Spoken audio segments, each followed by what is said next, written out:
ሰላም ጤና ይስጥልን ክቡራን የዩቲዩብ ቤተሰቦች፣ የሰዓቱን አጫጭር መረጃዎች እየቀርብ ያለው እስከ ፍጻሜው አብራችሁን ቆዩ።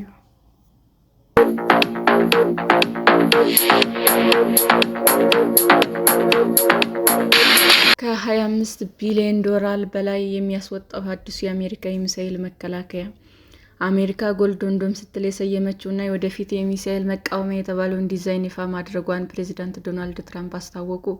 ፕሬዝዳንቱ አክለውም የስልጣን ዘመናቸው ከማብቃቱ በፊት አገልግሎት ላይ እንደሚውል ተናግረዋል። ዶናልድ ትራምፕ ሁለተኛውን የስልጣን ዘመናቸው እንደጀመሩ ይህንን አሜሪካ ላይ የሚቃጣን የአየር ጥቃት፣ ባላስቲክ እና ክሩዝ ሚሳኤሎች ጨምሮ የሚከላከል አዲስ የሚሳኤል መከላከያ ቀጣዩ ትውልድ ለመከላከል በሚል ተግባራዊ እንደሚያደርጉ ተናግረው ነበር። የሚሳኤል መቃወሚያውን ወደ ሥራ ለማስገባት 25 ቢሊዮን ዶላር ያስፈልጋል የተባለ ሲሆን በሚቀጥሉት 10 ዓመታት ተጨማሪ ወጪዎችን እንደሚጠይቅ ተገልጿል። የሀገሪቱ ባለስልጣናት አሜሪካ ያላት የሚሳኤል መከላከያዎች እየዘመኑና እየተራቀቁ የመጡ የጦር መሳሪያዎችን ለመመከት የሚሆኑ አይደሉም ሲሉ እያስጠነቀቁ ነበር። ፕሬዝዳንት ትራምፕ በአሁኑ ጊዜ በህዋ ኃይል ውስጥ የህዋ ዘመቻ ምክትል ኃላፊ የሆኑትን ጀነራል ማይክል ጉትሌን ፕሮጀክቱን በበላይነት እንዲመሩት ተናግረዋል። ፕሬዝዳንት ዶናልድ ትራምፕ ስልጣናቸውን በተረከቡ በሰባተኛው ቀን የመከላከያ ሚኒስቴራቸውን የአየር ጥቃቶችን ለመከላከል እና ለመመከት የሚያስችል ስርዓት ላይ እቅዳቸውን እንዲያቀርቡ ትዕዛዝ ሰጥተው ነበር። በወቅቱ ዋይት ሀውስ አሜሪካ ፊት ለፊቷ የተጋፈጠችው በጣም አስከፊ ስጋት ሲል ገልጸውት ነበር። ትራምፕ ማክሰኞ ዕለት በጽሕፈት ቤታቸው ኦቫል ኦፊስ ውስጥ ንግግር ሲያደርጉ የሚሳኤል የመከላከያ ስርዓቱ ከመሬት፣ ከባህርና ከህዋ ላይ የሚነሱ ጥቃቶችን መመከት የሚያስችል የቀጣዩ ትውልድ ቴክኖሎጂ ያቀፈ ነው ብለዋል። አክለውም በህዋ ላይ የሚቀመጡ ተቃዋሚዎችን፣ ሴንሰሮችን እና ማምከን የሚያስችሉ ቴክኖሎጂዎችን እንደሚያካትት ተናግረዋል።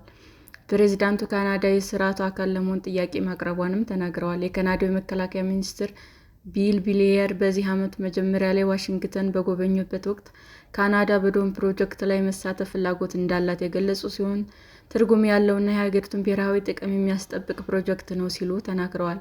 አክለውም ካናዳ በአካባቢው ምን እየተካሄደ እንዳለ ማወቅ አለባት እና የሚመጡ ስጋቶችን በአርክቲክ ውስጥ ጨምሮ በማወቅ መጠንቀቅ ትፈልጋለች።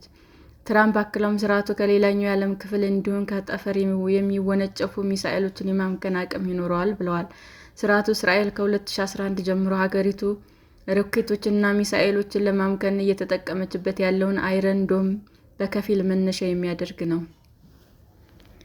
ጎልደን ዶም ከአይረን ዶም በብዙ እጥፍ ይለያል የተባለ ሲሆን ከድምፅ ፍጥነት በላይ የሚምዘገዘጉ ሃይፐርሶኒክ ጦር መሳሪያዎችን እና ፎቢስ በመባል የሚታወቀውን ወደ ኢላማው ለመወንጨፍ ዝቅተኛ የምድር ምህዋርን የሚጠቀሙ የጦር መሳሪያ ስርዓቱን ጨምሮ የተለያዩ ስጋቶችን ለመመከት የተነደፈ መሆኑን ተገልጿል።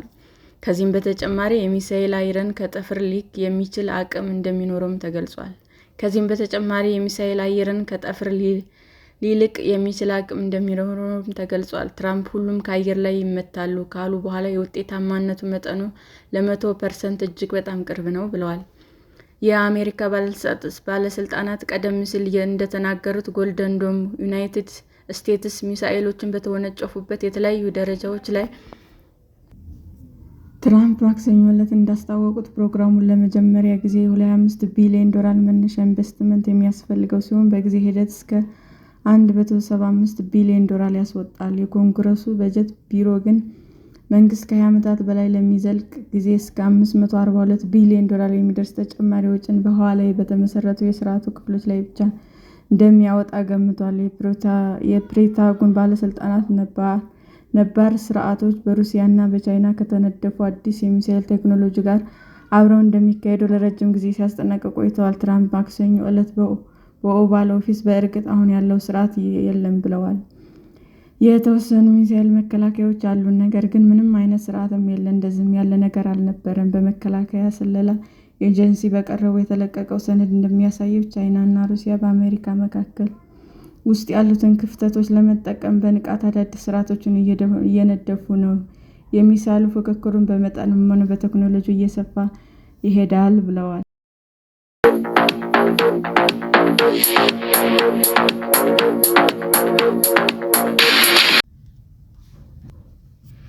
የውጭ አገራት ተጓዦች ማግኘት የሚችሉትን የውጭ ምንዛሬ መጠን በእጥፍ አደገ። የኢትዮጵያ ብሔራዊ ባንክ ወደ ውጭ አገር የሚሄዱ የግል ተጓዦች እንዲያገኙት የሚፈቅድላቸውን የውጭ ምንዛሬ መጠን ከ5,000 የአሜሪካ ዶላር ወደ 10,000 ዶላር አሳደገ። ባንኮች ለሚሰጧቸው የውጭ ምንዛሬ አገልግሎቶች የሚያስከፍሉትን የገንዘብ መጠን ከ4 በመቶ እንዳይበልጥ እንዲሁም ጥቃቅን የአገልግሎት ወጪዎችን እንዲያስቀሩ መወሰኑን አስታውቋል። የኢትዮጵያ ብሔራዊ ባንክ በውጭ ምንዛሬ የገበያ ስርዓቱ ላይ እነዚህን ማሻሻያዎች መውሰዱን ያስታወቀው ማክሰኞ ግንቦት 12 2017 ዓ.ም ባወጣው መግለጫ ነው። ብሔራዊ ባንኩ ይፋ ያደረጋቸው የውጭ ምንዛሬ ስርዓት አስተዳደር ማሻሻያዎች 3 ናቸው። የመጀመሪያው ለውጥ አስመጪዎች መፈጸም የሚችሉት ቅድመ ክፍያ ላይ የተጣለውን ገደብ ከፍ ያደረገ ነው። ከዚህ ቀደም በነበረው አሰራር ሸቀጦች ወደ አገር ውስጥ ለማስገባት የሚፈልጉ አስመጪዎች መፈጸም የሚችሉት ቅድመ ክፍያ 5,000 የአሜሪካ ዶላር እንደነበረ መግለጫው ያስረዳል። ይህ ገደብ የቆየና ለብዙ ዓመታት ለውጥ ሳይደረግበት የቆየ አሰራር እንደሆነም ጠቅሷል። በአዲሱ አሰራር መሰረት 5,000 ዶላር የነበረው ገደብ በ10 እጥፍ አድጓል። ባንኩ ሸቀጦችን ከውጭ ለማስገባት ሊከፈል የሚችለውን ቅድመ ክፍያ መጠን ከ5,000 የአሜሪካ ዶላር ወደ 50,000 የአሜሪካ ዶላር ከፍ ተደርጓል ሲል አዲሱን ለውጥ አስታውቋል።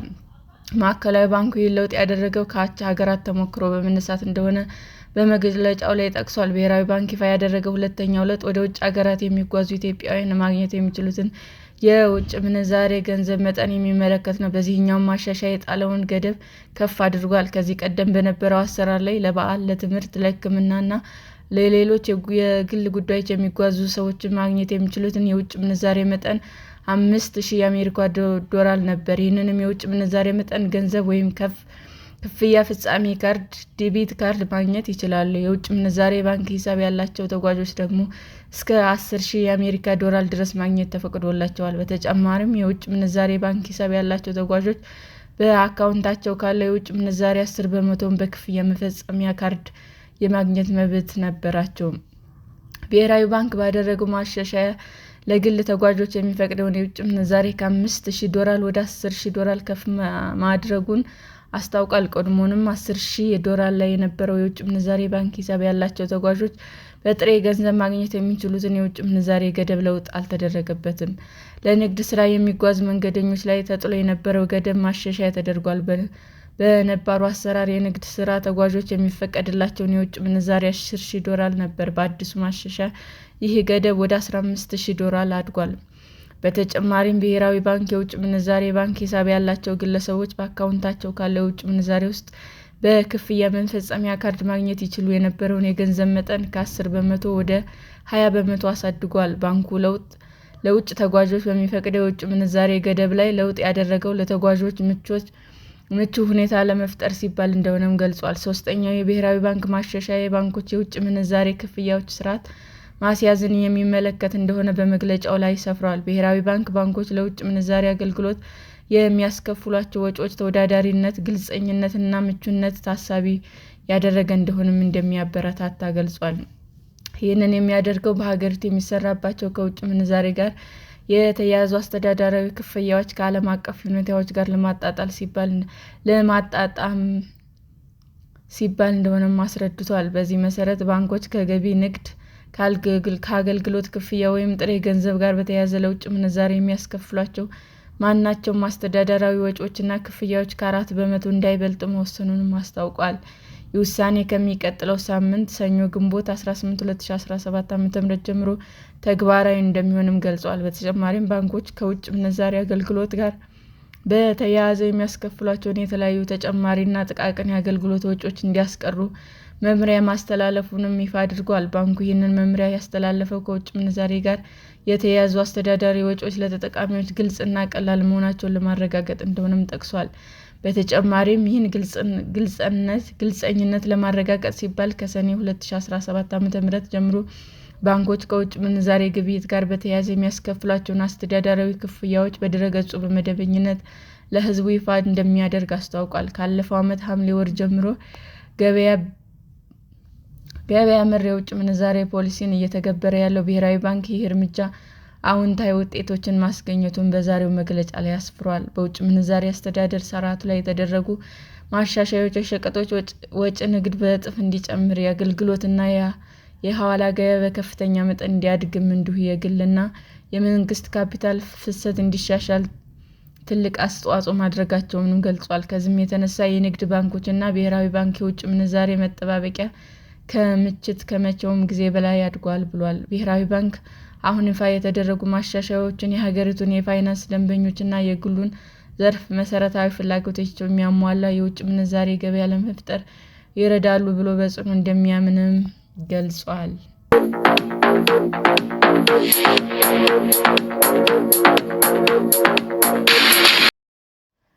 ክቡራን የዩቲዩብ አድማጮቻችን ለሰዓቱ ያቀረብኩላችሁ አጫጭር መረጃዎች ይህንን ይመስል ነበር። በሌላ መረጃ እስክንገናኝ ሼር፣ ላይክ፣ ሰብስክራይብ እንዲሁም ቢቀርብልን የምትሉት መረጃ ካለ ኮሜንት እያደረጋችሁ ቸር ቆዩን።